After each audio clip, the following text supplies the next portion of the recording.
പ്രശസ്ത ബോളിവുഡ് നടൻ ഓംപുരി അന്തരിച്ചു. 66 വയസ്സായിരുന്നു. വിവരങ്ങളുമായി മനു ചേർന്നുണ്ട് തത്സമയം. മനു, എന്താണ് വിവരങ്ങൾ? സൗമ്യ, അല്പസമയം മുമ്പാണ് പ്രശസ്ത ഹിന്ദി നടൻ ബോളിവുഡ് നടൻ ഓംപുരി അന്തരിച്ചതായിട്ടുള്ള വിവരം ലഭിക്കുന്നത്. ഹൃദയാഘാതത്തെ തുടർന്നാണ് അദ്ദേഹം മരണപ്പെട്ടത്. നമുക്കറിയാം, ഇന്ത്യൻ സമാന്തര സിനിമയുടെ അഭിനയ മുഖങ്ങളിൽ ഒന്നായിരുന്നു ഓംപുരി എന്ന് പറയുന്നത്. അതായത് കൊമേഴ്സ്യൽ ഹിറ്റുകൾ അവസാന വാക്കായ ബോളിവുഡിൽ അഭിനയത്തിന്റെ സാന്നിധ്യം കൊണ്ട് ലോകമെമ്പാടും കീഴടക്കിയ അപൂർവ നടന്മാരിൽ ഒരാളായിരുന്നു ഓംപുരി എന്ന് പറഞ്ഞാൽ അത്ഭുതപ്പെടാനില്ല. കാരണം അദ്ദേഹത്തിന്റെ ഒരു അഭിനയത്തിന്റെ ഒരു സുവർണ്ണ തലമുറയുടെ ഒരു കാലഘട്ടമാണ് ഓംപുരിയുടെ മരണത്തോടു കൂടി നമുക്ക് നഷ്ടമാകുന്നത്. അമരീഷ് പുരി, നസറുദ്ദീൻ ഷാ, ഓംപുരി, അങ്ങനെ ഒപ്പം പരേഷ് റാവൽ, അങ്ങനെ ആ അഭിനയ പ്രതിഭകളുടെ കൊമേഴ്സ്യൽ വലിയ അമിതാഭ് ബച്ചനെ പോലെയും ഷാറൂഖ് ഖാനെയും പോലെയുള്ള കൊമേഴ്സ്യൽ താരങ്ങൾ വലിയ ഹിറ്റ് ആ രീതിയിൽ തിളങ്ങി നിൽക്കുമ്പോൾ അഭിനയം കൊണ്ട് രാജ്യത്തിന് അപ്പുറത്തേക്ക് കടന്നു ചെയ്യുന്ന ഒരു താരമായിരുന്നു ഓംപുരി എന്ന് പറയുന്നത്. കാരണം അദ്ദേഹം ഇന്ത്യൻ സിനിമയിൽ മാത്രമല്ല ഹോളിവുഡ് സിനിമയിലും തന്റെ സാന്നിധ്യം അറിയിച്ചിട്ടുണ്ട്. 1976 മറാത്തി ഫിലിമായ ഘാഷിറാം കാഡ്വായ് എന്ന സിനിമയിലൂടെയാണ് അദ്ദേഹം അഭിനയ രംഗത്തേക്ക് വരുന്നത്. പിന്നീട് 1980 പുറത്തിറങ്ങിയ ആക്രോശ് എന്ന സിനിമ അദ്ദേഹത്തെ വലിയ രീതിയിലുള്ള ഒരു തലങ്ങളിൽ അഭിനയത്തിന്റെ മറ്റൊരു തലങ്ങളിലേക്ക് അദ്ദേഹം ആ കഥാപാത്രത്തെ കൊണ്ടുപോയി. ഒപ്പം തന്നെ ഭവാനി ഭാവൈ, സദ്ഗതി, ആർദ്ര സത്യ, മിർച്ച് മസാല, ധാരാവി തുടങ്ങിയ സിനിമകളൊക്കെ വളരെ പ്രശസ്തമായ സിനിമകളാണ്. എങ്കിൽ പോലും ഈ ആദിവാസികൾ, ട്രൈബൽസിന്റെ കഥ പറഞ്ഞ ആക്രോഷ് എന്ന സിനിമ അതൊരു വലിയ വഴിത്തിരിവായിരുന്നു ഓംപുരിയുടെ കരിയറിൽ. ഒപ്പം തന്നെ 1996 അദ്ദേഹത്തിന് ആദ്യമായിട്ട് ദേശീയ അവാർഡ് ലഭിക്കുന്നത്. മാച്ചിസ് എന്ന ചിത്രത്തിലെ അഭിനയത്തിനാണ് അദ്ദേഹത്തിന് മികച്ച നടനുള്ള ദേശീയ അവാർഡ് ലഭിച്ചത്. പിന്നീട് 1997 തന്നെ ഗുപ്ത എന്ന കൊമേഴ്സ്യൽ ഹിറ്റിലും മികച്ച സഹനടനുള്ള പുരസ്കാരം ഒരു കൊമേഴ്സ്യൽ ഹിറ്റിൽ കൂടി അദ്ദേഹം നേടുകയുണ്ടായി. അങ്ങനെ ഒരു അഭിനയം കൊണ്ട് തന്റേതായ ഒരു പാത വെട്ടിത്തുറന്ന ബോളിവുഡിനപ്പുറത്തേക്ക് ഹോളിവുഡിലേക്ക് വരെ കടന്നു ചെന്ന വ്യക്തിത്വം. ഒപ്പം തന്നെ ഇന്ത്യൻ സിനിമയിലെ മറ്റു ഭാഷകളിൽ ഓംപുരിയുടെ പ്രത്യേകത എന്ന് പറയുന്നത് അദ്ദേഹം മറ്റു ഭാഷകളിൽ അഭിനയിക്കുമ്പോൾ പോലും എനിക്ക് മനു ആടുപുലിയാട്ടം എന്ന മലയാള ചിത്രത്തിലും അദ്ദേഹം അഭിനയിക്കുകയുണ്ടായി.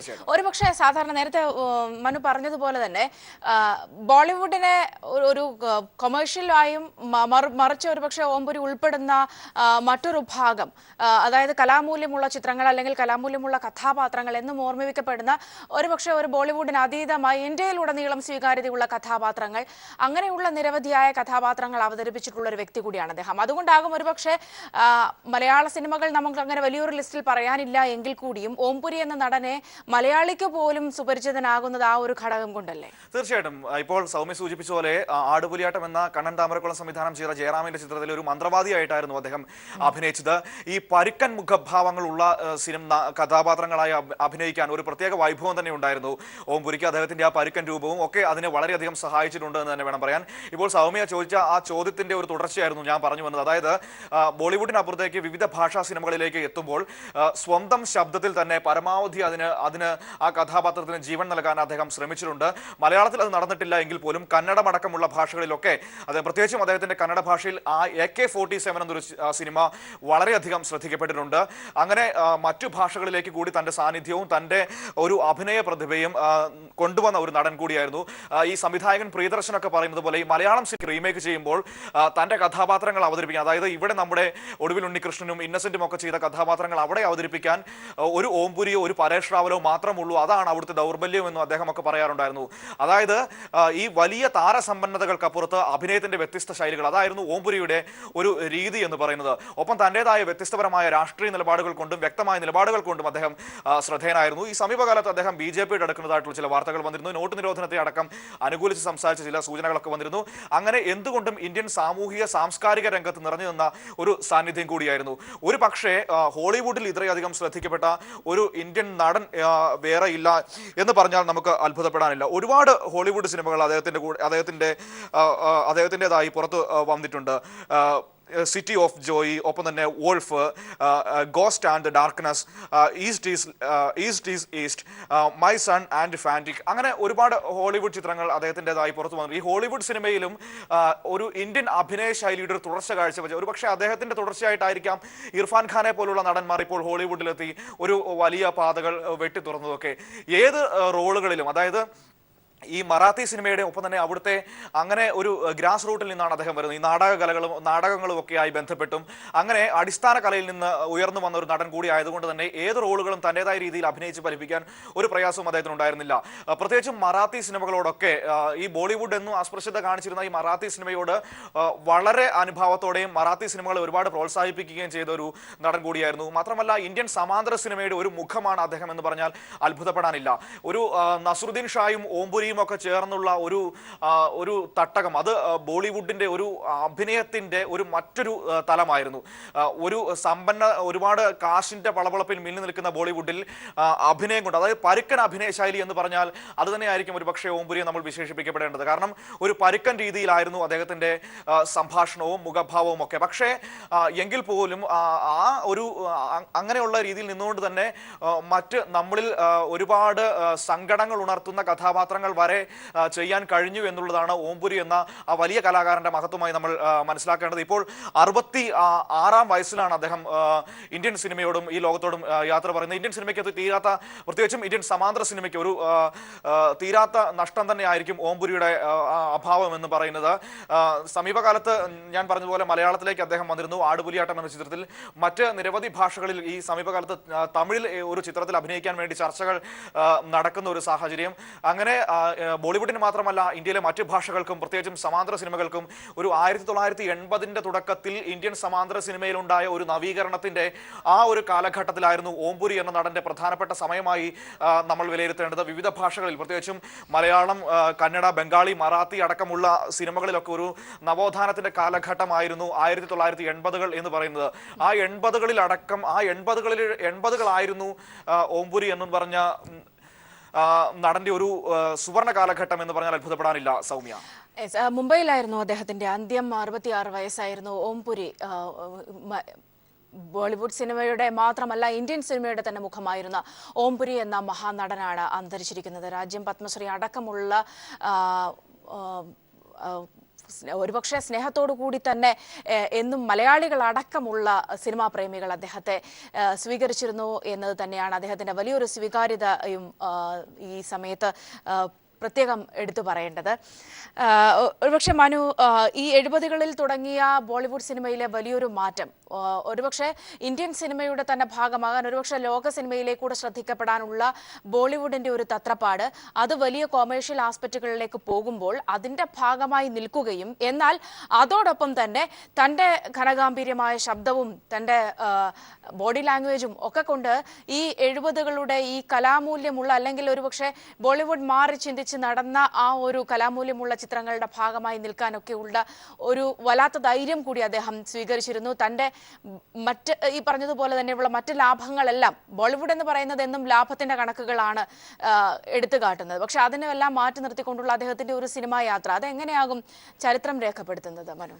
തീർച്ചയായിട്ടും സൗമ്യ, ഇന്ത്യൻ സിനിമയുടെ ചരിത്രത്തിൽ സമാന്തര സിനിമയിലായിരിക്കും ഓംപുരി എന്ന നടന്റെ മുഖം പ്രധാനമായും രേഖപ്പെടുത്തുക. അതിന്റെ പ്രധാനപ്പെട്ട കാരണം ഇപ്പോൾ സൗമ്യ പറഞ്ഞതുപോലെ തന്നെ ബോളിവുഡിൽ നിന്ന് സമാന്തര സിനിമ, അല്ലെങ്കിൽ ബോളിവുഡിൽ നിന്ന് തന്റെ അഭിനയ ശൈലി ലോകത്തോട് വിളിച്ചു പറഞ്ഞു എന്നുള്ളതാണ്. കാരണം പ്രധാനമായും ബോളിവുഡ് നമുക്കറിയാം, അവിടെ അഭിനയ ശൈലികൾക്കൊന്നും അത്ര പ്രാധാന്യമില്ല. ആഘോഷങ്ങളും അത്തരത്തിൽ വലിയ ബഡ്ജറ്റും ഒക്കെയാണ് ബോളിവുഡിന്റെ ഒരു പ്രത്യേകത. എന്നാൽ പോലും ആ ബോളിവുഡിൽ തന്റേതായ അഭിനയ ശൈലി കൊണ്ട് തന്റെ ചിത്രങ്ങൾ, തന്റെ പേര് കൊണ്ട് ചിത്രങ്ങൾ വിജയിപ്പിച്ച അപൂർവം കലാകാരന്മാരിൽ ഒരാളാണ്. അതുകൊണ്ട് തന്നെ നമുക്ക് എണ്ണപ്പെട്ട് പറയാം, അതായത് നസറുദ്ദീൻ ഷാ, അമരീഷ് പുരി, ഓംപുരി, ഇങ്ങനെ ഈ ഒരു 3 ത്രയങ്ങൾ ബോളിവുഡിന്റെ എക്കാലത്തെ അഭിനയ ഇതിഹാസങ്ങൾ എന്ന് നമുക്ക് വിളിച്ചാൽ അവരെ അത്ഭുതപ്പെടാനില്ല. സൗമ്യ, നമുക്ക് ഏറ്റവും പ്രധാനപ്പെട്ട് പറയുന്നുള്ളത് അദ്ദേഹം ഈ സമാന്തര സിനിമകൾക്കപ്പുറത്തേക്ക് മികച്ച ഒരു കൊമേഡിയൻ അത്തരത്തിലുള്ള രീതിയിൽ കൂടി അദ്ദേഹം തന്റെ കരിയറിനെ ഡെവലപ്പ് ചെയ്തിരുന്നു. നിരവധി തമാശ റോളുകൾ അദ്ദേഹം കൈകാര്യം ചെയ്തു. അതായത് ഫേരാ ഫേരി പോലുള്ള ചിത്രങ്ങൾ, ചാച്ചി 420 പോലുള്ള ചിത്രങ്ങൾ, ഒപ്പം ചോർ മഷായ ഷോർ തുടങ്ങിയ സിനിമകൾ, മലാമൽ പ്രിയദർശൻ സംവിധാനം ചെയ്ത മലാമൽ വീക്കിലി പോലുള്ള ചിത്രങ്ങൾ, അങ്ങനെ ഒരു തന്റെ ഹാസ്യപരമായ കഴിവുകൾ, അതായത് ഹാസ്യരൂപങ്ങൾ അഭിനയിക്കാൻ അദ്ദേഹത്തിന് കഴിഞ്ഞിരുന്നു. ജീവിത അനുഭവങ്ങളിൽ നിന്നാണ് ഞാൻ എൻ്റെ അഭിനയ പാഠങ്ങൾ പഠിച്ചത് എന്ന് ഓംപുരി പലവട്ടം പറഞ്ഞിട്ടുണ്ട്. അതുകൊണ്ട് തന്നെ എന്നും ജീവിത സാഹചര്യങ്ങളോട് ചേർന്ന് നിൽക്കുന്ന റോളുകളിൽ ഒരു വളരെയധികം അനായാസത പുലർത്തി പോരാൻ ഓംപുരിക്ക് കഴിഞ്ഞിരുന്നു എന്നുള്ളതാണ് അദ്ദേഹത്തെ വളരെയധികം വ്യത്യസ്തനാക്കുന്നത്. ഇന്ത്യൻ സിനിമയിലെ തലയെടുപ്പുള്ള എണ്ണം പറഞ്ഞ നടന്മാരിൽ ഒരാളായി, നല്ല നടന്മാരിൽ ഒരാളായി തന്നെ നമുക്ക് ഓംപുരിയെ വിലയിരുത്താൻ കഴിയും. ഒരുപക്ഷെ സ്വാഭാവിക റോളുകളിൽ ബോളിവുഡിൽ ഇത്രയധികം ശ്രദ്ധിക്കപ്പെട്ട മറ്റു താരങ്ങൾ ഒരുപക്ഷെ അനുപം ഖേറിനെ പോലെ കുറച്ച് ചിലർ ഉണ്ടെങ്കിൽ പോലും ഓംപുരിയോളം ശ്രദ്ധിക്കപ്പെട്ട താരങ്ങൾ കുറവായിരുന്നു. എങ്കിൽ പോലും ബോളിവുഡ് ആയതുകൊണ്ട് തന്നെ അദ്ദേഹത്തിന്റെ കഴിവുകൾ ഒരു പരിധി അപ്പുറത്തേക്ക് ചൂഷണം ചെയ്യാൻ കഴിഞ്ഞില്ല എന്നതുകൂടിയുണ്ട്. അത് ഇന്ത്യയിലെ മറ്റു ഭാഷയിലെ സമാന്തര സിനിമകൾ ബോളിവുഡിന് കഴിയാതെ പോയ ആ കഴിവുകൾ ചൂഷണം ചെയ്തത് ഇന്ത്യൻ മറ്റു ഭാഷയിലെ സമാന്തര ചിത്രങ്ങളായിരുന്നു. നമ്മൾ നേരത്തെ പറഞ്ഞതുപോലെ AK-47 എന്ന കന്നഡ ചിത്രം, ഒപ്പം തന്നെ അങ്ങനെയുള്ള ചില ചിത്രങ്ങൾ ഒരിക്കലും മറക്കില്ല. ഒപ്പം ഗോവിന്ദ് നിഹ്ലാനിയുടെ ഒരു ടെലി സിനിമ ഉണ്ടായിരുന്നു 1987 പുറത്തു വന്നത്. ഒരു ഹിന്ദി നോവലിനെ, തമസ് എന്ന ഹിന്ദി നോവലിനെ ആസ്പദമാക്കി പുറത്തിറങ്ങിയ ആ സിനിമ, ടെലി സിനിമ തമസ് എന്ന പേരിൽ തന്നെ സംപ്രേഷണം ചെയ്യപ്പെട്ടു. ആ സിനിമയിൽ അദ്ദേഹത്തിന്റെ റോളിന് ഒരുപാട് അഭിനന്ദനങ്ങൾ ഏറ്റുവാങ്ങിയ ഒരു റോളായിരുന്നു. പിന്നെ എടുത്തു പറയേണ്ടത് റിച്ചാർഡ് ആറ്റൻബറോയുടെ ഗാന്ധി ചിത്രത്തിൽ അദ്ദേഹം പ്രധാനപ്പെട്ട ഒരു വേഷം കൈകാര്യം ചെയ്തിരുന്നു. അതും ആ ഗാന്ധി എന്ന സിനിമയാണ് ഒരു പക്ഷേ ബോളിവുഡിനപ്പുറത്തേക്ക് ലോക സിനിമയുടെ വെളിച്ചത്തിലേക്ക് ഓംപുരിയെ കൊണ്ടുവന്നത്. ആ ലോക സിനിമയിൽ പിന്നീടാണ് അദ്ദേഹം ഹോളിവുഡിലേക്ക് അടക്കം കടന്നു ചെന്നതും ഹോളിവുഡിലും അഭിനയത്തിൻ്റെതായ അവിടുത്തെ അഭിനയ സാധ്യതയുള്ള വേഷങ്ങളിൽ അദ്ദേഹം മികച്ച രീതിയിൽ കൈകാര്യം ചെയ്തു. ഞാൻ നേരത്തെ പറഞ്ഞതുപോലെ തന്നെ ഒരു 1981-80 ശേഷമായിരുന്നു ഓംപുരിയുടെയൊക്കെ ഒരു നല്ല കാലഘട്ടം. ആ 80 ഒരു 2000 വരെ ഒരുപാട് സമാന്തര സിനിമകളും ഒപ്പം തന്നെ അഭിനയ സാധ്യതകളുള്ള ഘായൽ, ആക്രോശ് പോലുള്ള, അർത്ഥസത്യ പോലുള്ള ചിത്രങ്ങൾ, അങ്ങനെ ഒരുപാട് സിനിമകൾ പുറത്തിറങ്ങുകയും അതിലൊക്കെ തൻ്റെതായ ഒരു സംഭാവന അദ്ദേഹം ഇന്ത്യൻ സിനിമാ ലോകത്തിന് നൽകുകയും ചെയ്തിട്ടുണ്ട്.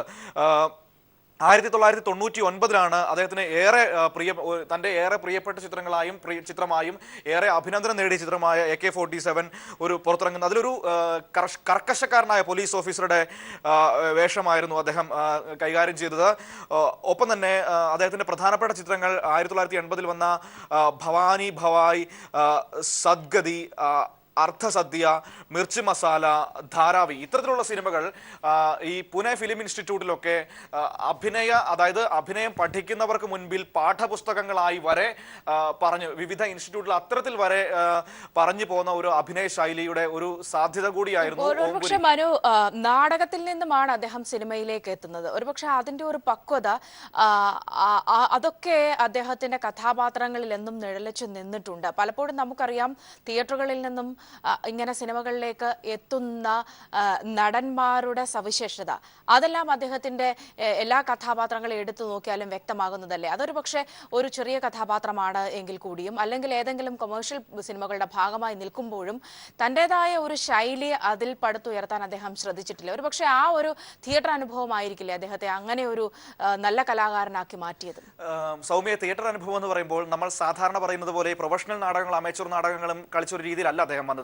അതായത് അദ്ദേഹം ഈ പൂനെ ഫിലിം ഇൻസ്റ്റിറ്റ്യൂട്ടിൽ പഠിക്കുന്ന സമയത്ത് ഒരുപാട് അത്തരത്തിൽ ഉയർന്നു നിൽക്കുന്ന സമൂഹത്തിന്റെ ഉന്നത ഭാഗങ്ങളിൽ അത്തരത്തിൽ ഉയർന്ന ചിന്താഗതി അങ്ങനെയുള്ള നാടകരൂപങ്ങളിലാണ് അദ്ദേഹം അഭിനയിച്ചതും. ആ രീതിയിലുള്ള ഒരു അഭിനയ ശൈലിയാണ് അദ്ദേഹം പുലർത്തിക്കൊണ്ടുവന്നതും.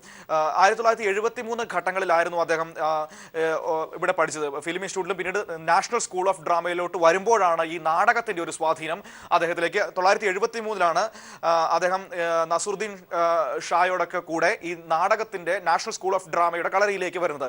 അതിനുശേഷമാണ് ഒരു നാടകത്തിന്റെ ഒരു സ്വാധീനം അദ്ദേഹത്തിലേക്ക് കടന്നു വരുന്നത്. ഈ സമയങ്ങളിൽ ഇന്ത്യയിലെ ഒരുപാട് മഹാരഥന്മാരായ ആളുകളായിരുന്നു ഈ പൂനെ ഫിലിം ഇൻസ്റ്റിറ്റ്യൂട്ടിലും ഒപ്പം നാഷണൽ സ്കൂൾ ഓഫ് ഡ്രാമയിലും ഒക്കെ അന്ന് ഉണ്ടായിരുന്നത്. അന്ന് സമാന്തര സിനിമ ഇന്ത്യയിൽ പുതിയൊരു പാത വെട്ടി തുറന്ന് വരുന്നൊരു കാഴ്ചയായിരുന്നു. നമുക്കറിയാം, നമ്മുടെ മലയാളത്തിലടക്കം ജോൺ അബ്രഹാമിനെ പോലുള്ളവരും MD പോലുള്ളവരും ഒക്കെ നിർമാല്യവും അഗ്രഹാരത്തിലെ കഴുതയും ഒക്കെ ആയി സമാന്തര സിനിമയിൽ കബനി നദി ചുവന്നപ്പോഴൊക്കെ ആയി സമാന്തര സിനിമയിൽ പുതിയൊരു കാലഘട്ടം തുറന്നു വന്ന സമയം. ഒപ്പം തന്നെ ഇന്ത്യയുടെ അന്നത്തെ രാഷ്ട്രീയ പൊളിറ്റിക്കൽ സിറ്റുവേഷൻസ് ഇതൊക്കെ ഇവരുടെ ഒരു അഭിനയ ശൈലിയും ഒപ്പം തന്നെ ഇവരുടെ വ്യക്തിത്വം രൂപീകരിക്കുന്നതിനും ഓംപുരിയെ പോലുള്ളവർക്ക് സഹായകരമായിട്ടുണ്ട്. അത് തന്നെയാണ് അവരുടെ അഭിനയ ശൈലിയിൽ വലിയ പ്രത്യേകതകളിലേക്ക് നടന്നു ചെല്ലാൻ ഓംപുരിയെ പോലുള്ളവരെ സഹായിച്ചത്. എടുത്തു പറയേണ്ടത് ഈ പൂനെ ഫിലിം ഇൻസ്റ്റിറ്റ്യൂട്ടിലെയും 1973 നാഷണൽ സ്കൂൾ ഓഫ് ഡ്രാമയിലെ ആ ഒരു കാലഘട്ടത്തിലെ ഒക്കെയാണ് ഓംപുരിയിലെ നടനെ രൂപപ്പെടുത്തിയെടുത്തത്. ആ സമയത്ത് ഇന്ത്യയിൽ നിലനിന്നിരുന്ന രാഷ്ട്രീയ സ്ഥിതിഗതികളൊക്കെ കൂടി ഒരു കൃത്യമായ നിലപാട് ഉണ്ടാക്കിയെടുക്കാനും ഓംപുരിയെയും നസറുദ്ദീൻ ഷായും പോലുള്ള വലിയ കലാകാരന്മാർക്ക് സഹായകമായിരുന്നു. നസറുദ്ദീൻ ഷായും ഓംപുരിയും നാഷണൽ സ്കൂൾ ഓഫ് ഡ്രാമയിൽ സഹപാഠികളായിരുന്നു. അങ്ങനെ അവർ രണ്ടുപേരും നമുക്കറിയാം ഇന്ത്യൻ സിനിമയിലെ അഭിനയ ഗോപുരങ്ങൾ എന്ന് പറഞ്ഞാൽ അത്ഭുതപ്പെടാനില്ലാത്ത രണ്ട് മനുഷ്യന്മാരാണ്. അതുകൊണ്ട് തന്നെയാണ് നമ്മൾ ആ ഒരു ബാക്ക്ഗ്രൗണ്ട്, ഇവരുടെ ഈ ഓംപുരിയുടെ അടക്കമുള്ളവരുടെ ബാക്ക്ഗ്രൗണ്ട് ഇതായിരുന്നു. അതുകൊണ്ട് തന്നെ സമാന്തര സിനിമയോടും അത്തരത്തിലുള്ള ഓഫ് ബീറ്റ് സിനിമകൾ എന്ന് നമ്മൾ വിളിക്കുന്ന നല്ല കഥകളുള്ള ചിത്രങ്ങളോടും പണക്കൊഴുപ്പിനപ്പുറത്തേക്ക് ഒരു മമത കാണിക്കാനും അതിൽ പ്രധാന വേഷങ്ങളിൽ എത്താനും ഓംപുരിയെ പോലുള്ളവർക്ക് ഓംപുരിക്ക് തോന്നാൻ കാരണമായ ഒരു കാര്യം. എങ്കിൽ പോലും ഈ സമാന്തര സിനിമകളിൽ നിൽക്കുമ്പോൾ പോലും ബോളിവുഡ് സിനിമയിലും അദ്ദേഹം തൻ്റെതായ സ്ഥാനം നേടിയെടുത്തു. ഒപ്പം മറ്റ് ഭാഷകളിലേക്കും അവിടെയും സമാന്തര സിനിമകളിലും ഒപ്പം തന്നെ കൊമേഴ്ഷ്യൽ ഹിറ്റുകളിലും അദ്ദേഹം ഭാഗമായിട്ടുണ്ട്. അതുകൊണ്ട് തന്നെ സകല ഒരു സമാന്തര സിനിമകൾക്കപ്പുറം ഇന്ത്യൻ കലയുടെ അതിൽ സിനിമയുണ്ട്, നാടകമുണ്ട്, അങ്ങനെ ഇന്ത്യൻ കലാലോകത്തിന്റെ തന്നെ ഒരു വലിയ നഷ്ടമാണ് ഓംപുരിയുടെ വിയോഗം കൊണ്ട് നമുക്ക് സംഭവിച്ചിരിക്കുന്നത് എന്ന് പറഞ്ഞാൽ അത് തന്നെയാണ് സൗമ്യ ആ മനുഷ്യന് നമുക്ക് നൽകാൻ കഴിയുന്ന ഏറ്റവും വലിയ ആദരം. നമ്മോടൊപ്പം അഭിനേത്രി ഷീലു എബ്രഹാം ചേരുന്നുണ്ട് ടെലിഫോൺ ലൈനിൽ. ആടുപുലിയാട്ടത്തിൽ ഒരുമിച്ച് അഭിനയിച്ച ഒരു അനുഭവം കൂടി ഒരുപക്ഷെ പങ്കുവെക്കാനുണ്ടാകും.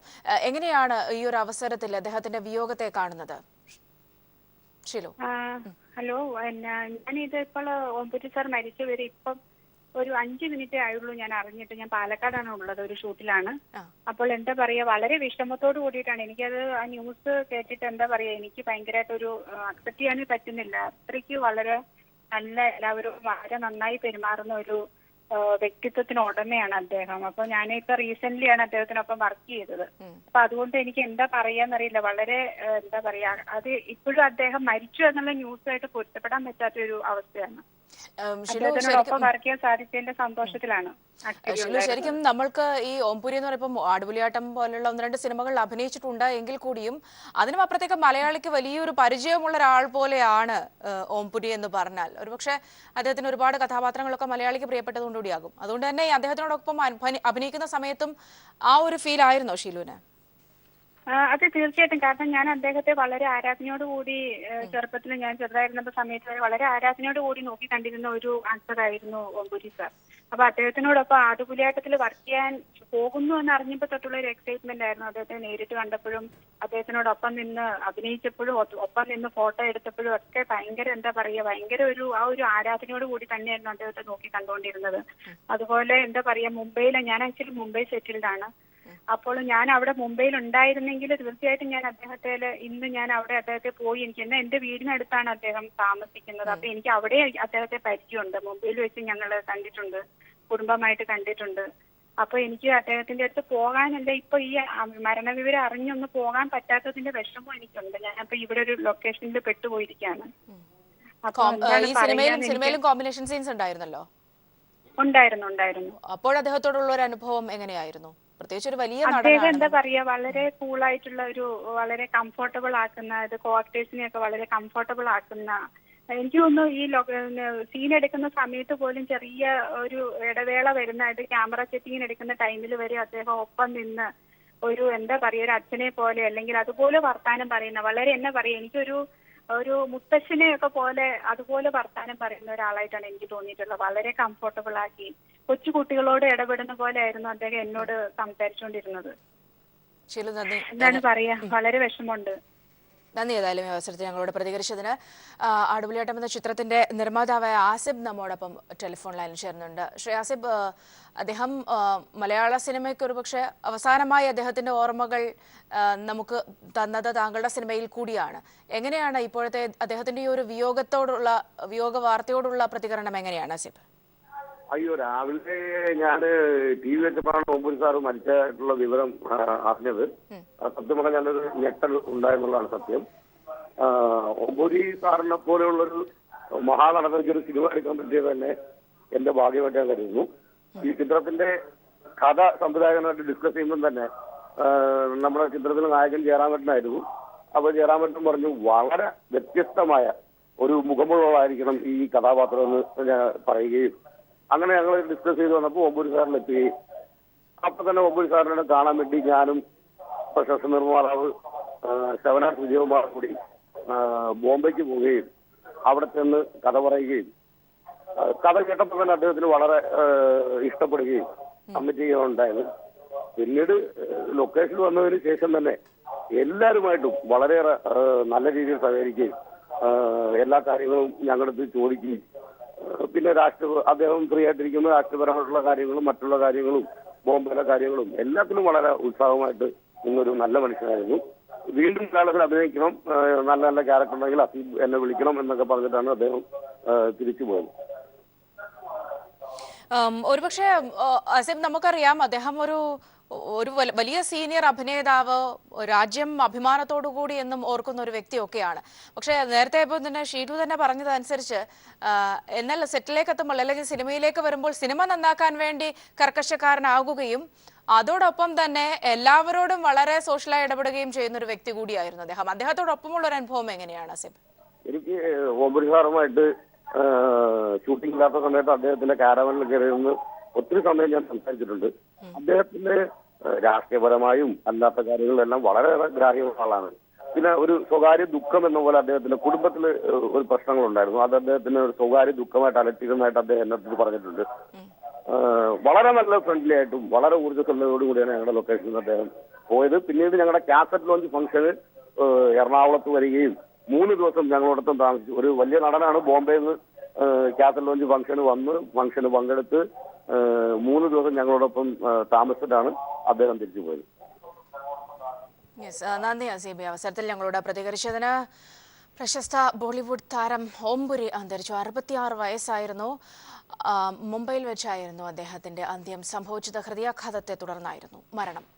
ബോളിവുഡ് നടൻ ഓംപുരി അന്തരിച്ചു. 66 വയസ്സായിരുന്നു. മുംബൈയിലായിരുന്നു അന്ത്യം. വിവരങ്ങളുമായി ഒരിക്കൽ കൂടി മനുവിലേക്ക് പോവുകയാണ്. മനു, ഒരുപക്ഷെ അടുത്ത കാലത്ത് സിനിമയിൽ നിന്ന് മാറി നിൽക്കുകയായിരുന്നു എങ്കിലും സാമൂഹ്യ വിഷയങ്ങളിലൊക്കെ ഇടപെടുകയും അഭിപ്രായം പറയുകയും ഒക്കെ ചെയ്തുകൊണ്ട് അദ്ദേഹം സജീവമായി തന്നെ ഉണ്ടായിരുന്നു. ഇതിനിടയിലാണ് അദ്ദേഹത്തിന്റെ അന്ത്യം സംഭവിച്ചത്. എന്താണ് വിവരങ്ങൾ? തീർച്ചയായിട്ടും സൗമ്യ, അദ്ദേഹം സജീവമായിട്ട് തന്നെ നമ്മുടെ ഇടയിൽ ഉണ്ടായിരുന്നു. ചുരുക്കം, അതായത് ബോളിവുഡിന്റെ ഒരു മുഖത്തിലേക്ക് സമീപകാലത്ത് അദ്ദേഹം വളരെ കുറച്ച് മാത്രമാണ് വന്നിരുന്നത്. എങ്കിൽ പോലും മറ്റ് സിനിമകളിലും ഒപ്പം തന്നെ അദ്ദേഹത്തിന്റെ മറ്റ് സാംസ്കാരിക ആക്ടിവിറ്റീസിലൊക്കെ അദ്ദേഹം സജീവമായിരുന്നു എന്ന് തന്നെ പറയും. ഇപ്പോൾ അസീബ് നമ്മളോട് പറഞ്ഞതുപോലെ ഒരു സ്വകാര്യ ദുഃഖമുണ്ടായിരുന്നു, കുടുംബത്തിൽ ചെറിയ പ്രശ്നങ്ങളുണ്ടായിരുന്നു, ഡിവോഴ്സിന്റെ ഒരു സാഹചര്യം, ഒപ്പം തന്നെ അങ്ങനെയുള്ള ചില കുടുംബപരമായ ചില പ്രശ്നങ്ങൾ അദ്ദേഹം സമീപകാലത്ത് നേരിട്ടിരുന്നു. എങ്കിലും അതിനൊക്കെ അപ്പുറത്തേക്ക് തന്റെ ഫീൽഡിൽ അദ്ദേഹം സജീവമായിരുന്നു എന്ന് തന്നെ പറയാം. ബോളിവുഡ് സിനിമയിൽ കുറച്ച് കുറവായിരുന്നു എന്ന് പറയാൻ പറ്റില്ല. കാരണം ഈ സിംഗ് ഈസ് കിങ് പോലുള്ള സിനിമകളിലൊക്കെ അദ്ദേഹം സജീവമായി തന്നെ ഉണ്ടായിരുന്നു. അങ്ങനെയുള്ള ഒപ്പം തന്നെ സംഘം എന്നൊരു സിനിമ 2009 വന്നിരുന്നു. ഡോൺ 2-ൽ ഷാറുഖ് ഖാൻ്റെ ഒപ്പം ഡോൺ 2-ൽ ഉണ്ടായിരുന്നു. അങ്ങനെ കുറേ സിനിമകളുണ്ടായിരുന്നു. ഒപ്പം ഹോളിവുഡിൽ തന്നെ കുറച്ചേറെ സിനിമകൾ ഈ സമയത്ത് അദ്ദേഹം ചെയ്തു തീർത്തിരുന്നു. ഹോളിവുഡിൽ ഒരുപക്ഷെ അദ്ദേഹത്തിന്റെ പേര് ഏറ്റവും അധികം ഉയർത്തിയ സിനിമയായിരുന്നു 2007 പുറത്തു വന്ന അദ്ദേഹം പാകിസ്ഥാനി ജനറൽ സിയാ ഉൽ ഹക്കായി വേഷമിട്ട ചാർലി വിൻസന്റെ വാർ എന്ന സിനിമ.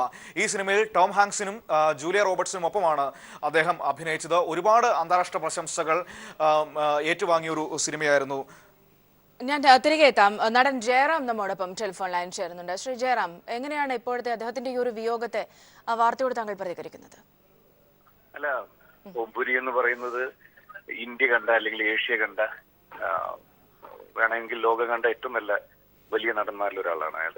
അദ്ദേഹം ഈ വേറെ ടൈപ്പ് ഓഫ് സിനിമകളുടെ, അതായത് ഒരു ഓഫ് ബീറ്റ് ടൈപ്പ് ഓഫ് സിനിമകളുടെ ഒരാളായി വന്ന് സ്റ്റേജിൽ നിന്നും അങ്ങനെ വന്ന് ഡ്രാമയിലൂടെ വന്ന് അത്തരം സിനിമകളിലൂടെ വന്ന് പിന്നെ കമേഴ്ഷ്യൽ സിനിമയുടെയും ഭാഗമായി, ഇന്ത്യൻ സിനിമയുടെ ഭാഗമായി, ലോക സിനിമയുടെ ഭാഗമായിട്ടുള്ള ആളായിരുന്നു.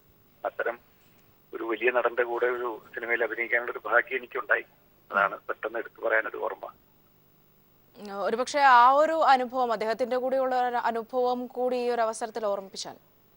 അല്ല, ഓംപുരി എന്ന് പറയുന്ന നടനെ നമ്മൾ സ്ക്രീനിൽ കണ്ടിട്ടുള്ളത് വളരെ ഗൗരവമായൊരു മനുഷ്യനായിട്ട്, അല്ലെങ്കിൽ ഭയങ്കര പേടിപ്പെടുത്തുന്ന ഒരു രൂപമായിരുന്നു മനസ്സിൽ. അപ്പോ അദ്ദേഹം സെറ്റിലേക്ക് എത്തുന്നത് വരെ ആ ഒരു ടെൻഷൻ ഉണ്ടായിരുന്നു, എങ്ങനെയായിരിക്കും നമ്മളോടൊക്കെ ബിഹേവ് ചെയ്യുക, പെരുമാറുക എന്നൊക്കെ. പക്ഷെ ഒരു കൊച്ചുകുട്ടി പോലെ ഇത്രയും ഇങ്ങനത്തെ ഒരു മനസ്സുള്ള ഒരാളായിരിക്കും ഒരിക്കലും ഞങ്ങൾ വിചാരിച്ചിരുന്നില്ല. അദ്ദേഹം വന്ന ഏകദേശം 10, 15, 20 ദിവസത്തോളം ഞങ്ങളുടെ കൂടെ ഉണ്ടായിരുന്നു. കുറ്റാലം എന്ന് പറയുന്ന സ്ഥലത്തായിരുന്നു ഷൂട്ടിംഗ്.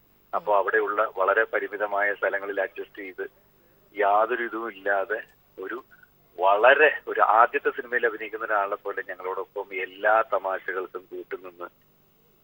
സത്യം പറഞ്ഞാൽ എനിക്കാണ് ഒരു വളരെ മിസ്സിങ് തോന്നുന്നത്. കാരണം ഞാനുമായിട്ട് അത്ര ഒരു വളരെ ഒരു അടുപ്പമായിരുന്നു. തിരിച്ച് പോയി കഴിഞ്ഞ ശേഷവും അദ്ദേഹം പല പ്രാവശ്യം എന്നെ ഫോണിൽ വിളിക്കുമായിരുന്നു. വളരെ ഒരു വലിയൊരു കലാകാരനാണ് അദ്ദേഹം. ഒരുപക്ഷെ നമ്മളുടെ ഏറ്റവും ഒടുവിലത്തെ ഈ ഒരു ഓർമ്മ എന്ന് പറയുന്നത് ആടുപുലിയാട്ടം എന്ന ഈ ചിത്രമാണ് എങ്കിൽ കൂടി മലയാളിയെ സംബന്ധിച്ചിടത്തോളം, പ്രത്യേകിച്ച് താങ്കളെ പോലെയൊക്കെ ഉള്ള ഒരു അഭിനേതാക്കളെയൊക്കെ സംബന്ധിച്ചിടത്തോളം നമുക്ക് വളരെ ഒരു പ്രിയപ്പെട്ട ഒരു വ്യക്തിയായിരുന്നു. നമുക്കറിയാം ഈ പരുക്കൻ കഥാപാത്രങ്ങളാണ് പ്രത്യേകിച്ച് അദ്ദേഹത്തെ ശ്രദ്ധിക്കപ്പെട്ടിട്ടുള്ളത് എങ്കിൽ കൂടിയും ഓംപുരി എന്ന് പറഞ്ഞാൽ മലയാളിക്കും സുപരിചിതനായ ഒരു വ്യക്തി കൂടിയായിരുന്നു. ആ വിധത്തിൽ ഒരുപക്ഷെ അദ്ദേഹത്തെ ഈ ഒരു സിനിമയിൽ നിന്നും മാറി നിന്ന് അദ്ദേഹത്തിന്റെ ആ ഒരു കാലഘട്ടത്തെ ഓർമ്മിച്ചാൽ. അതാണ് ഞാൻ നേരത്തെ പറഞ്ഞത്. അദ്ദേഹം ഈ ഡ്രാമയിലൂടെയും അത്തരം സ്റ്റേജിലൂടെ സിനിമയിലേക്ക് എത്തി വേറൊരു ടൈപ്പ് ഓഫ് സിനിമയുടെ ഒരു ആളായിരുന്നു. പക്ഷെ അദ്ദേഹം ഒരു കമേഴ്സ്യൽ സിനിമയുടെ ആളായി മാറുകയും ഏതു തരത്തിലുള്ള സിനിമയിലും കറക്റ്റായിട്ട് അവിടെ മാച്ച് ചെയ്യാവുന്ന രീതിയിൽ ഫിക്സ് ചെയ്യാവുന്ന ഒരു നടനായിട്ട് മാറി എന്നുള്ളതാണ് ഏറ്റവും വലിയത്. പിന്നെ ലോക സിനിമയുടെ അദ്ദേഹം ഞങ്ങളുടെ സെറ്റിലേക്ക് വരുന്നതിന് മുമ്പ് ഒരു പാകിസ്ഥാൻ സിനിമ കഴിഞ്ഞിട്ടാണ് അദ്ദേഹം വന്നത്. അതിനുശേഷം ഈ അടുത്ത കാലത്ത് തന്നെ അദ്ദേഹത്തിന് ഇംഗ്ലണ്ടിലെ ഇംഗ്ലീഷ് സിനിമകളിലെ ഒരു മികച്ച സഹനടനുള്ള അവാർഡ് മേടിച്ച ശേഷമാണ് നമ്മളുടെ സെറ്റിലേക്ക് വരുന്നത്. അപ്പൊ അദ്ദേഹം ഒരു ലോക പ്രശസ്തനായിട്ടുള്ളൊരു നടനാണ്. അത് നമ്മളുടെ മാത്രമല്ല സ്വത്ത്, അദ്ദേഹം ലോകത്തിന്റെ ഒരു സ്വത്തായിരുന്നു. ഒരുപക്ഷെ താങ്കൾ സൂചിപ്പിച്ച പോലെ തന്നെ വളരെ ഫ്ലെക്സിബിൾ ആയിരുന്നു സെറ്റില്. നേരത്തെയും നിർമ്മാതാവ് അടക്കം സംസാരിച്ചപ്പോൾ പറയുകയുണ്ടായി ആ ഒരു വിഷയം. പക്ഷേ എങ്കിൽ കൂടിയും കഥാപാത്രത്തിലേക്ക് വരുമ്പോൾ അദ്ദേഹം ഒരു കർക്കശക്കാരനായി മാറുന്ന ആ ഒരു ചേഞ്ച് ഒക്കെ ആയിരുന്നു സെറ്റിലുടനീളം താങ്കൾക്ക് കാണാൻ സാധിക്കുമായിരുന്നത്. ഒന്നാമത്തത് അദ്ദേഹത്തിന് മലയാളം വശപ്പെടുത്തിയെടുക്കുക എന്നുള്ളൊരു വലിയ ബുദ്ധിമുട്ടുള്ള കാര്യം തന്നെയായിരുന്നു. അതിപ്പോ ഏതൊരു നടനായാലും അദ്ദേഹം പുറമെ നിന്ന് വരുന്ന ആൾക്ക് മലയാളം പെട്ടെന്ന് പഠിച്ചു പറയുക എന്ന് പറഞ്ഞാൽ ഭയങ്കര ബുദ്ധിമുട്ടാണ്. പക്ഷെ അതിന് അധികം ആ സിനിമയിലെ ഡയലോഗ് അദ്ദേഹത്തിനുള്ളത് ഞാനുമായിട്ടാണ്.